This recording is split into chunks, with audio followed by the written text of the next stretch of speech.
thing, Hayabusa is one of Sakai's best hero, which I was surprised he hasn't used it up until now. But seeing the Hilda, yeah, I don't know how to feel about this.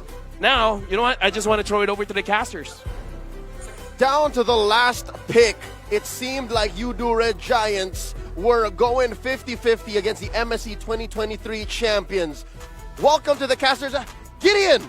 Gideon, get up! I'm scared, man! The MSC 2023 champions are looking so good in Red Giants. Their Cinderella story might just end here. Dude, Gorgeous wasn't scared. You heard what he said, right? It's true. They eat humans. It's the only way that they can actually stand up against these giants. And unironically, man, this draft is already looking very interesting, right? A lot is going to be riding on this Valentina, and the same could be said for Gorgeous. That's right. Gorgeous, I agree with what our panel said, is great when it's a hyperactive hero. Nay, a hero that actually forces your opponents to respond. I've been watching him all throughout the group stages, and when you give him heroes that just buy time, that allow for boots, that allow for his opponents to call the shots, that's when things get shaky for YRG. So yes, hoping that him right now on his back brings the heat. Look, I've already made my predictions here. I'm thinking that Onic is going to take this. The stats are backing me up on this one. So if Yoodo Red Giants are here to prove me wrong, I am ready for it. All the more the reason you can't miss this match. Everybody watching, welcome to game number 1. It's a purple start for both of our junglers. Interesting to see that Keyboy at minute 0, when the game starts, didn't go straight for Sakai. So that's what you usually do, right? When you're a Hilda, you just try to look for that assassin jungler that so badly needs these early resources, and then you just compromise them. Exactly, but I think, you know, with the winning, I wouldn't even say winning lanes, lanes that you can force priority on, even if you try to go for these invates, you can see that there is coverage from the EXP laner. If it was gold, it'd be from the Beatrix, but First Blood might just fall over to Kyrie's side, Flicker coming in for Pancake, and it's gonna be a double with the electrifying beats! The one takes 2 this early on. Just barely a minute passed, and we didn't even get to check out the emblems. Yeah, real quick, let's scan the landscape, and so far nothing out of the ordinary, save for maybe Boots' choice of Brave Smite. He wants to stay hardy. He wants to be here when Gorgeous tries to call for things, and yeah, no, that's about right. We see what we need to see. Focusing mark on Pancake, though, that's interesting. Yeah, I think that focusing mark on Pancake's side, I guess they want to be able to eliminate their targets super quickly, and especially since if you have access to Divine Judgment, you're looking at Kyrie and being like, just give me an opportunity, give me a chance. You know, it's the pickoff on the pickoff, but with the way Onic is going, this is what Onic does best, right? Oh, wait, real quick, let's see, Keyboy, trying to do. Skies is taking a lot of damage here. Keyboy is able to 1v2 this no problem, and in the meantime, bottom side, Kyrie's already secured the Lord, and we secured the turtle as Keyboy. Oh my goodness, the damage, not even there yet. Skies doesn't have enough items. Oh, Keyboy was rocking just what you do on a hardy Hilda. And he was rocking Concussive Blast, mind you, not even Brave Smite. So he was using that passive, weaving in and out, taking damage, and buying so much time for that free turtle, going over to Onic with a huge 1,300 gold lead just under 3 minutes. Now, something to note, the way Onic is going, it feels like we're past the laning phase, but we're barely just on the first turtle, right? So this is their modus operandi. This is how they want to finish games quick. They want to expedite the early and mid so that their cores, I'm looking at CW, I'm looking at Sands, and now Kyrie, for sure Kyrie, who is on an assassin, are able to finish quick. That's what's going to happen here. I'm wondering how YRG is going to stop. Well, it could be the opposite way where, you know, last time we saw Onic up against EVOS Legends where they did get that lead, they kind of understand when you expect your opponents to actually bounce back. So once the level 4 start coming in, and especially with the Divine Judgment from Pancake, I think Onic is going to be a little bit more cautious instead of just trying to spearhead into the enemy jungle.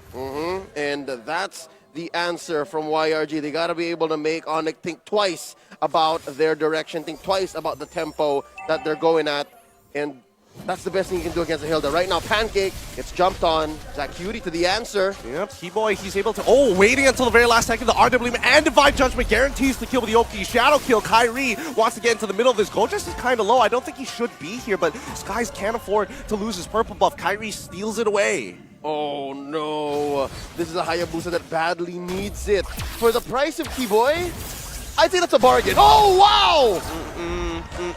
That's what happens. They saw that Gojes was low. He had to recall, and Boots had free roam down on the bottom side of the map. Instant punish. The Super Red gets dove on the top side of CW on his signature 1-1. Showing off, taking to the skies. Not that difficult to do.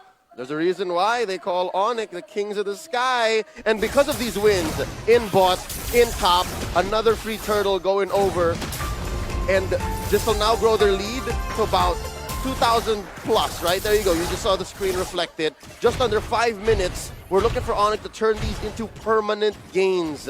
So far, they've only been getting kills and turtles. And now CW just up to the task, chipping away at that gold shield. Oh, it's a tough position to be in for Yoodo Red Giants, right? That was a very pivotal point for them as they lose another turtle in the process, and more importantly, they're down levels. Like every single lane is feeling the oppression, and Skies has not stopped as he gets chunked out by Keyboy in his own jungle. Every possible resource that Onic wants, and every single way they want to choke Yoodo Red Giants, they get it. And it comes at a price, right? So far it was Keyboy going down, but something else to note. Gideon, you see this? Revitalize? What? Yep. Healy boys? Wants to fight, but also wants to stick around longer than you would like. And let's not forget the fact that with this Hilda, you do have a little bit of a knockback, which is able to cancel a couple of animations, making it very frustrating to deal with. This is why Hilda is so annoying. She has sustain, she has ways to break your animations, and more importantly, she's super hard to kill. It's a bush on the go. Whenever Keyboy just needs it, all right, ain't no bushes nearby, now we do. And Pancake playing with fire, goes for the flicker, misses Sans! He makes the attempt towards Sans' side, and now the RWM, they're looking to just at least take one. Keyboy holding on, even popping the Revitalize, still dies off to Gojes at the end of the day, but that's so many resources. And now Onic looking to clap back, Boots flicking forward with the final slash, allowing him to jump even further, deeper in, he gets back out with the vengeance! A 1-for-1 trade. Still a win for Onic, despite Yoodo Red Giants slowly getting on the board here as we approach the mid-game, post-laning phase. And it's come to the point where the basics, the upkeep, the housekeeping that Yoodo Red Giants have to do, it's coming at a cost. It's suffering because of how much they want to stop Onic from doing what they're doing here and barreling on forward. 4,000 now, and this last turtle of the game going to go free over to Onic. And yes, folks, if you hear the drums, Onyx Sabat is in the building. Yep, it looks like the Sky King fandom has come down to check it out live here at the arena. Now, once again, Pancake looking for any kind of opportunities to find the right targets, and Sans just being a nuisance. Wait, Oki Shadow Kill being committed.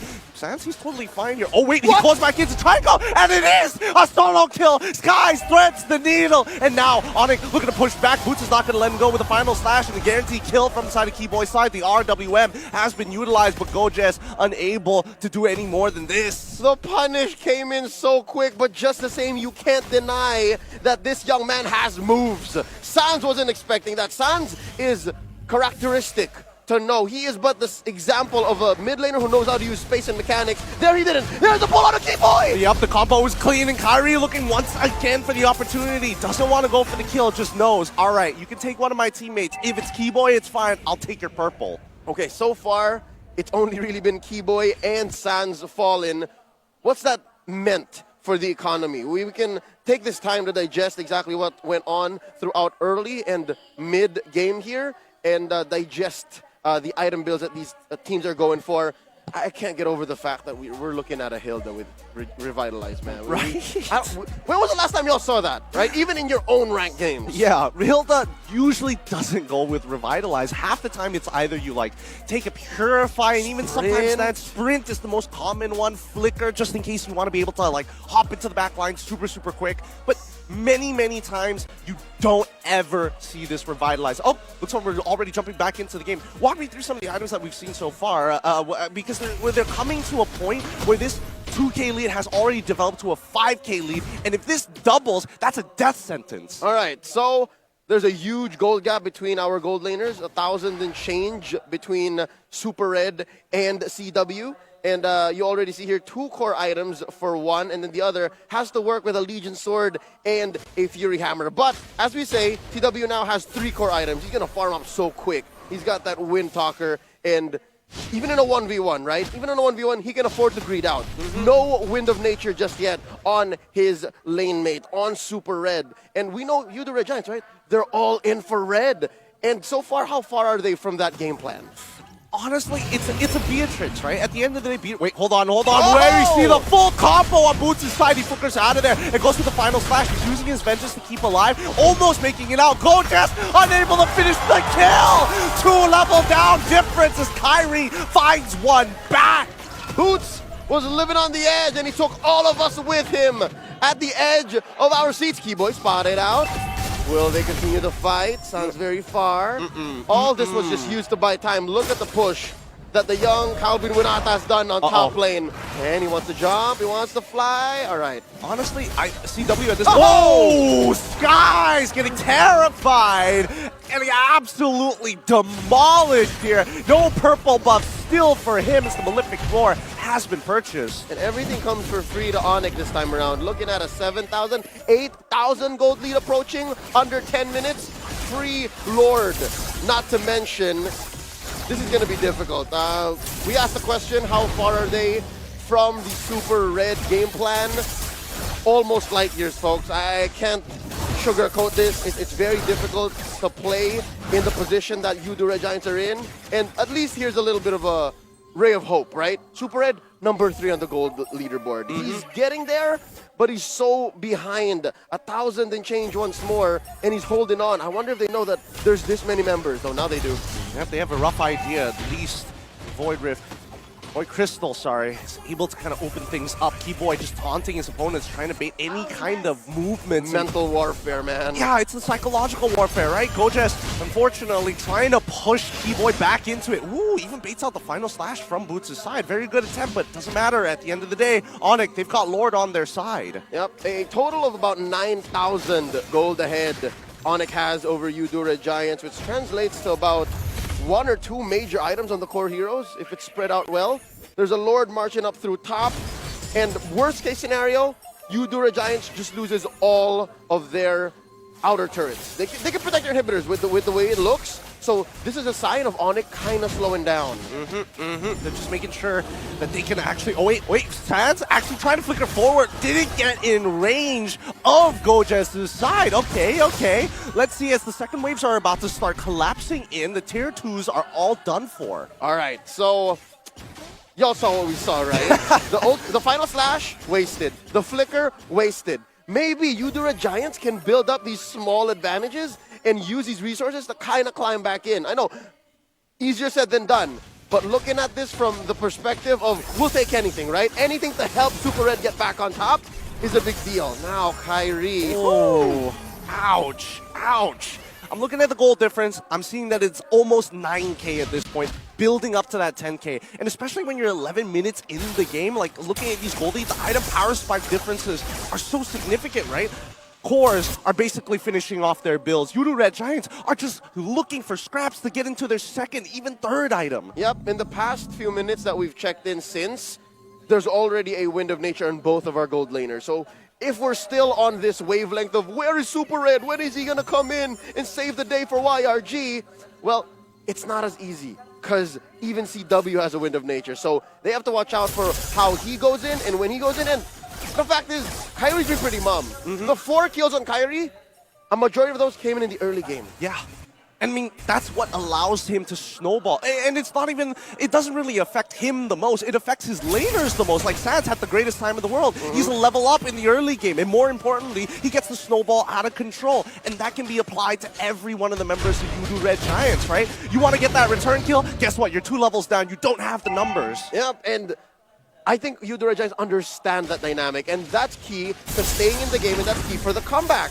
Look, they're respecting Onic's lead, their dominant start all the way now up until the late game, as you approach the late game, but wait, can still play. Pancake finding Boots, RWM as well as the Bandit Spray to final slash hits all forwards. Gorgeous tries to peel down backwards. Boots still alive, ends up falling regardless, and here comes CW chasing them down, running them one by one as Kyrie gets that final kill, 3-4-0. The Giants were outgunned. Despite as good as an engage as you can find. They just weren't dealing enough damage. And they still were on the receiving end of an amazing final slash. Now the base, final siege. Oh, Kyrie already takes out Gorgeous. Didn't even break a sweat. With this Lord walking on through, Zach QT knows it's just, we gotta wait for the next game. GG, well played, as Onic take game 1. 13 minutes, 40 seconds. Only took one last push, one big fight. The eventual cleanup took 2 Lords. 2 Lords. So there was a window where in tempo might have gone to YRG side. I don't know. I disagree. With a 10K gold lead off of the